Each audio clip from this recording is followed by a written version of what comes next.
Refractory, and specifically refractory ore. What do we mean by the term refractory? What makes an ore refractory? And what are the methods to treat or attempt to treat refractory ore? Well, according to the Cambridge Dictionary, the definition of refractory is one, not affected by a treatment, change, or process, or two, difficult to control or unwilling to obey. Now, that's a more broad definition of refractory, but when we're talking about metals and ore minerals, what we're talking about here is that it's difficult to extract the desired metal or mineral from that ore. In other words, it's difficult to separate the desired metal or mineral from the other minerals in that rock. Now, what makes an ore refractory specifically? And let's focus here on gold ore. The gold can be refractory for multiple reasons. First, if the gold is found as nanoparticles that are encased within other minerals, and if those minerals are tough to break down, then it is difficult to get the gold out.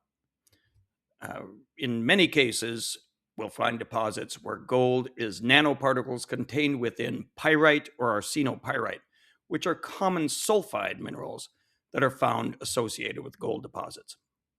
A second reason that ore might be refractory is if it contains other elements that interfere with the process of removing gold.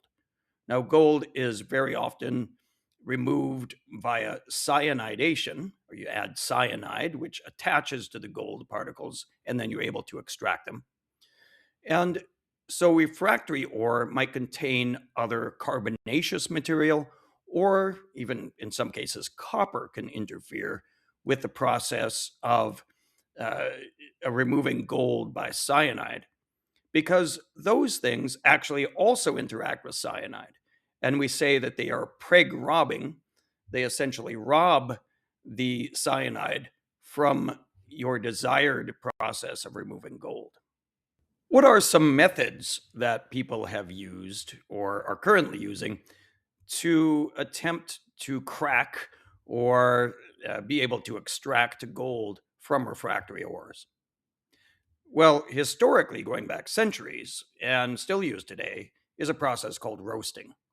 Essentially, you cook the ore in older times, literally setting a fire on top of a pile of ore, and now contained within in devices in a more modern setting.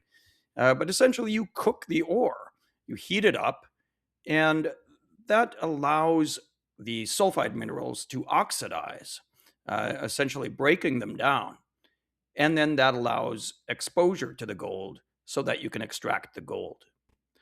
Other methods in more modern times include pressure oxidation. This is where you have an enclosed container and you heat and pressurize the ore. And this has a similar effect of oxidizing the undesirable minerals, or in some cases, carbon. You can break down carbon also by heating it. And that also breaks down those undesirable minerals and allows the gold to be extracted. That's often done today in a device called an autoclave. Also, kind of in modern times, we have biooxidation. This is using microorganisms, especially bacteria, that also help break down the sulfide minerals and then allows the gold to break free and be extracted. Also, in some cases, you have ultrafine grinding. That means really grinding down those sulfide minerals to the point where you have more of those gold nanoparticles exposed. This has its limitations. You still would really need to oxidize some of that sulfide mineral to really get the gold out, but it does increase the amount of gold that can be extracted. And finally, there are some currently experimental techniques. such as chemical oxidation, where you're adding other chemicals to try to oxidize the sulfide minerals and therefore breaking them down and allowing the gold to be exposed. Now, how common are refractory ores? Well, they're actually quite common and probably more common than we would even evaluate because, in some cases, if a deposit is seen as refractory, an exploration or development company might cease drilling or stop exploring for that deposit or stop advancing it toward production and instead focus on deposits that are not refractory. However, according to McKinsey Consulting, currently about 24% of global gold reserves and about 22% of overall gold resources are refractory. Now, we did talk about some methods to attempt to crack refractory ores. And while some of these may work, they do come with a cost. Looking at upfront capital costs, according to McKinsey, the average capital cost per metric ton of ore over the life of a mine for a heap leach non-refractory deposit would be about $35 a ton. Whereas for non-refractory, but using a tank instead of heap leach, a typical tank leach operation, you're looking at more like $86 a ton. But if we look at refractory ores, the cost is even higher, on average about $127 a ton for the CapEx. Meanwhile, operating costs are also higher. For non-refractory deposits, according to McKinsey, they average about $31 per ton for operating costs. Meanwhile, for refractory ores, it's more than 50% higher, about $47 a ton. And I'd specifically point out the higher energy costs and the higher costs of consumables, especially chemicals, that you'll need to add to help crack those refractory ores. To give a specific example of a company that is currently really focused on refractory ore deposits, I recently had the chance to speak with the management of Chesapeake Gold.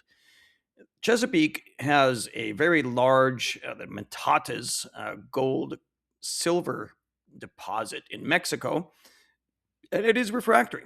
And Chesapeake has acquired some innovative technology and is perfecting that technology that would allow them to first, in a two-stage process, first oxidize that ore and then be able to heap leach that ore to remove the gold and silver.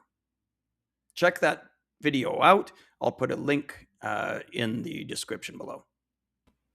If you found this video informative and helpful, please like and subscribe, and please forward this to others you might think are interested. Thank you for watching, and we'll continue to produce more videos on metals, mining, and investing in the metals and mining space.